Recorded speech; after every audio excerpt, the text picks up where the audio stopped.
সুস্বাগতম আবার একটি নতুন ভিডিওতে। আর কিছুদিনের মধ্যেই তোমাদের এক্সাম।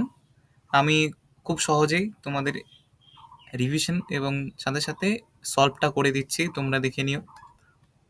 চলো শুরু করে যাক।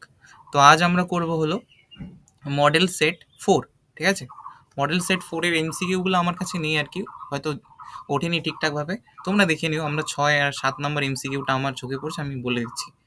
দেখো বলেছে, কোন অবতল দর্পণে প্রতিফলিত রশ্মি উদ্ভিলম্বের সঙ্গে 45 ডিগ্রি হলে আপতন কোণ কত হয়? আমরা জানি কোনো সমতল দর্পণে আপতিত রশ্মি এবং প্রতিফলিত রশ্মি এবং অঙ্কিত অভিলম্ব একই সমতল অবস্থান করে, অর্থাৎ এবং আপাতন কোণ এবং প্রতিফলন কোণের মান কি হয়? সমান হয়, অর্থাৎ আয় যতটা হবে আর এর মানও ততটা হবে। 45 ডিগ্রি, তাহলে উত্তর 45 ডিগ্রি হবে। সাদা আলোর বিচ্ছুরণে যে যে আলোর বিচ্যুতি সব থেকে বেশি, সেটা হলো বেগুনি। আর যদি তোমাকে এখানে প্রশ্ন করা হয় যে আলোর বিচ্যুতি সব থেকে কম, তাহলে কি উত্তর হবে? তাহলে উত্তর হবে লাল। কি উত্তর হবে? লাল। ঠিক আছে। একটি প্রচলিত শক্তির উৎসের নাম লেখো, সেটা হলো সৌরশক্তি। নেক্সট, পৃথিবীর ছাতা কাকে বলা হয়? ওজোন স্তরকে ছাতা বলে। বায়ুমণ্ডলের কোন স্তরে বেতার তরঙ্গ প্রতিফলিত হয়? আয়নোস্ফিয়ারে। এসআইতে সার্বজনীন গ্যাস ধ্রুবকের মান 8.314 জুল মোল ইনভার কেলভিন ইনভার্স। বা যদি এটাকে সিজিএস বলে, তাহলে কি করতে হবে? 8.314 ইন্টু 10⁻⁷, তখন আর্গ চলে আসবে, erg mole inverse dot kelvin inverse. Okay boss. Next, কোন উষ্ণতায় কোনো গ্যাসের গতি থাকবে না? -273 ডিগ্রি সেন্টিগ্রেড উষ্ণতায়। মাইপিয়া রোগ অর্থাৎ দীর্ঘদৃষ্টি, দীর্ঘদৃষ্টির জন্য আমাদের প্লাস পাওয়ারের লেন্স লাগে, অর্থাৎ উত্তল লেন্স। নেক্সট, অবতল লেন্স কখন সদ্বিম্ব প্রতিবিম্ব অসৎ হয়? তখন ফোকাসের মধ্যে রাখে। দৃশ্যমান আলোর তরঙ্গ দৈর্ঘ্যের পাল্লা হলো 4000 অ্যাংস্ট্রম থেকে 8000 অ্যাংস্ট্রম। যদি অপশানে এইভাবে থাকে তাহলে এটাও হবে 400 ন্যানোমিটার টু 800 ন্যানোমিটার। কারণ 1 ন্যানোমিটার হয়, 1 ন্যানোমিটার সমান সমান 10 অ্যাংস্ট্রম। তো সেই উপর ভিত্তি করে 400 ন্যানোমিটার থেকে 800 ন্যানোমিটার বা 4000 অ্যাংস্ট্রম থেকে 8000 অ্যাংস্ট্রম, যে কোনো একটা বললেই হবে। তারপর প্রিজমের মধ্যে সাদা আলোর প্রতিসরণের ক্ষেত্রে কোন বর্ণের বিচ্যুতি সব থেকে কম? দেখো এমসিকিউ এর মধ্যে যেটা বললাম, এটা হলো এর মধ্যে চলে আসে, সেটা হলো বলে কি? লাল। কি হবে? লাল। নেক্সট, সমান্তরাল কাঁচফলকের ফোকাস দৈর্ঘ্য কত? সেটা হবে অসীম। কি হবে? অসীম। নেক্সট, একটি সমযোজী যোগের উদাহরণ দাও যা হলো তড়িৎ বিশ্লেষণের মতো আচরণ করে, সেটা HCl গ্যাস আকারে যদি থাকে। তাহলে সর্বাপেক্ষা তড়িৎ ঋণাত্মক মৌল। আর যদি বলা হয় কম, অধিক আছে, আর এখানে যদি বলা হয় কম, তখন কি হবে? তখন হবে সিজিয়াম। কি হবে? সিজিয়াম। এবার সিএফসি গ্যাস, এবার এই প্রশ্নগুলোর আমি লিখে দিয়েছি এখানে, দেখো। দেখো প্রথম প্রশ্ন মডেল সেটের 1, সিএফসি কিভাবে আমাদের ওজোন স্তরকে ধ্বংস করে? দেখো সিএফসি প্রধানত ইউভি রে পড়ার কারণে সিএফসিটা কিসে কনভার্ট হয়ে যায়? সিএফসিটা কনভার্ট হয়ে যায় তোমার ক্লোরিনে। আর একটা ক্লোরিন লক্ষাধিক ওজোন গ্যাসকে তোমার হলো ধ্বংস করতে পারে। দেখো এই ক্লোরিনটা অক্সিজেনের সাথে রিয়াকশন করে সিএলও এবং অক্সিজেন উৎপন্ন করে। তারপর এই সিএলও ক্লোরাইড অক্সাইডটাই ওজোন গ্যাসের সাথে রিয়াকশন করে 2 অণু অক্সিজেন উৎপন্ন করে, আবার সিএল উৎপন্ন করে। আর এই সিএলটাই অনবরত অবিরাম রিয়াকশন করতে থাকে এবং লক্ষাধিক ওজন অণুর সাথে রিয়াকশন করে এটা বিয়োজন ঘটাতে সক্ষম। এইভাবে জিনিসটা আর কি বিয়োজিত হয়। তাছাড়া ওজন স্তর আর কি ধ্বংস করার জন্য আরও অন্যান্য যৌগ, হ্যালোফর্ম যৌগ, তারপর নাইট্রোজেন গঠিত কম্পাউন্ড, যেমন হলো নাইট্রাস অক্সাইড, নাইট্রোজেন ডাইঅক্সাইড, এই সমস্ত যৌগ দেখো এইভাবে ওজন স্তরকে ধ্বংস করতে পারে। ঠিক আছে, দেখতে পাচ্ছ ওজন স্তরকে ধ্বংস করে অক্সিজেন গ্যাস উৎপন্ন করছে। আবার পরবর্তী নাইট্রোজেন ডাইঅক্সাইড আবার একটা জার্মান অক্সিজেনের সাথে যুক্ত হয়ে আবার নাইট্রাস অক্সাইড উৎপন্ন করতেছে। আবার এই নাইট্রাস অক্সাইড আবার ওজনের সাথে রিয়াকশন করে আবার নাইট্রোজেন ডাইঅক্সাইড উৎপন্ন করবে। এইভাবে লক্ষাধিক ওজন অণু ধ্বংস করবে এবং ওজন হোল তৈরি করতে সাহায্য করবে। তারপর বলেছে, কি বলেছে? যে কোনো গ্যাসের আয়তন শূন্য হয় -233 ডিগ্রি সেন্টিগ্রেড উষ্ণতায়। অর্থাৎ প্রশ্নটা দেখো, প্রশ্ন কি বলেছে? প্রশ্ন বলেছে যে তোমার চার্লসের সূত্র থেকে পরম শূন্য উষ্ণতার ধারণা দেখো, তাই তো? এখন কথাটা হলো এই যে চার্লসের সূত্র আমরা জানি VT equal to V nought 1 + T/273। এবার আমরা -273 ডিগ্রি সেন্টিগ্রেড উষ্ণতায় যদি ইকুয়েশনটাকে বসাই, তাহলে কি হবে? টি এর জায়গায় -273 বসিয়ে দিব, ভি নট 1, আর টি এর জায়গায় যদি 273 বসা, মাইনাস সামনে মাইনাস থাকবে, যার জন্য গোটা ইকুয়েশনটা জিরো হয়ে গেল, অর্থাৎ আয়তন জিরো হয়ে গেল। কোন উষ্ণতায়? -273 উষ্ণতায়। তাহলে এইভাবে আমরা চার্লসের সূত্র থেকে পরম শূন্য উষ্ণতার মান নির্ণয় করেছি। নেক্সট, আলোক কেন্দ্র কি?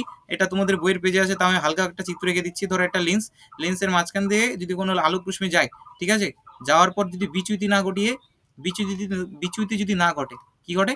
বিচ্যুতি যদি না ঘটে, বিচ্যুতি মতলব যদি না বেঁকে যায় আলোক রশ্মিটা, তাহলে ওই কেন্দ্রটার নাম বলা হয় আলোক কেন্দ্র। এই কেন্দ্রটার নাম কি? আলোক কেন্দ্র। আয়নন বিভব কি বলেছে? আয়নন বিভব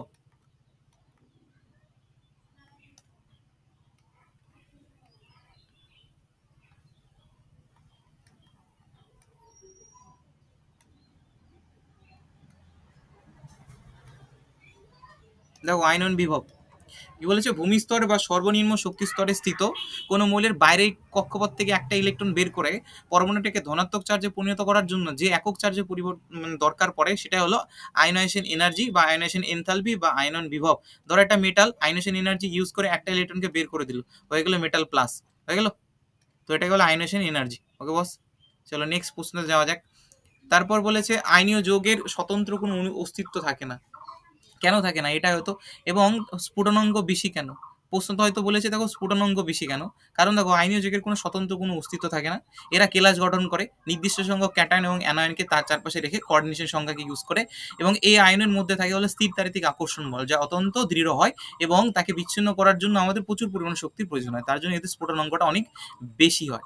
নেক্সট প্রশ্ন যদি যাই আমরা 3.6 লুইস ডট গঠন দেখাতে বলছে জলের জন্য, দেখেছো, এবং অ্যামোনিয়ার জন্য, ঠিক আছে। তাছাড়া আর কি জলের আরেকটা স্ট্রাকচার হয়, ভালো করে যদি মানে তোমরা দেখো এইভাবে লেখা হয়, পরবর্তী ক্লাসে পড়বে, এটাকে র্যাপিড ফর্ম স্ট্রাকচারও বলা হয়। আর এই অ্যামোনিয়াকেও লেখা যেতে পারে এইভাবে, হাইড্রোজেন হাইড্রোজেন অ্যান্ড হাইড্রোজেন। তারপর নেক্সট কি বলেছে, del is equal to I1 I2 minus A, অর্থাৎ প্রতিসারক কণির সম্পর্ক, এটা আমি দেখে নেবো, বই দেখে নিও, সোজাই আছে। তারপরে আমি অঙ্কগুলো দেখো, অঙ্ক একটা রয়েছে, সেই অঙ্কর সলভ আমি এখানে করে দিছি। সাধারণত P1 V1 বা T1 অর্থাৎ চার্জ এবং বয়লের সূত্রে যে সমন্বয় সূত্র তা দিয়ে হবে। দেখো T1 ওখানে দেওয়া আছে, V1ও দেওয়া আছে এবং P2ও দেওয়া আছে, P1 দেওয়া আছে, T2 দেওয়া আছে, বাট V2 বের করতে হবে। সোজা ক্যালকুলেশন করব, V2 বের করে দেবো। তারপর নেক্সট বলেছে যে প্রশ্নটা, এবার এটা প্রশ্ন পড়া উচিত, প্রশ্নটা কি বলেছে দেখি। প্রশ্নটা বলেছে যে হ্যাঁ 27 ডিগ্রি উষ্ণতায় 750, না এইটা বলেছে স্থির চাপে 0 ডিগ্রি থেকে 35 ডিগ্রি উষ্ণতা বৃদ্ধি করলাম, গ্যাসের আয়তন 1 লিটার থেকে 1.128 লিটার হলেও সেলসিয়াস স্কেলে পরম শূন্য উষ্ণতা কত? এখন আমাদেরকে ধরে নিতে হবে উষ্ণতা, আমাকে ধরে নিতে হবে। ধরে সেলসিয়াস স্কেলে পরম শূন্য উষ্ণতা T degree centigrade minus T degree centigrade, এ দেখতে পাচ্ছ।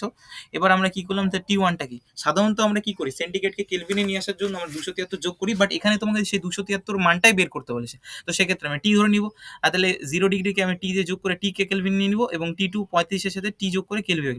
তারপর V1 জানি, V2 জানি, তারপর মান বসে দেখো টি এর মান 273.4 এর কাছাকাছি আসছে। ওকে বস, চলো নেক্সট পার্টটাতে যাই। 3 নাম্বার দেখো, 3 নাম্বার কি আছে 4.3-তে বলেছে এখানে কাঁচের স্ল্যাবে দেখো সমান্তরাল রশ্মি মানে আপতন কোণ এবং নির্গমন কোণ যে সমান তা প্রমাণ করতে বলেছে, দেখো প্রমাণ করে দিয়েছি, এটা আসলে তোমাদের বইয়েও রয়েছে।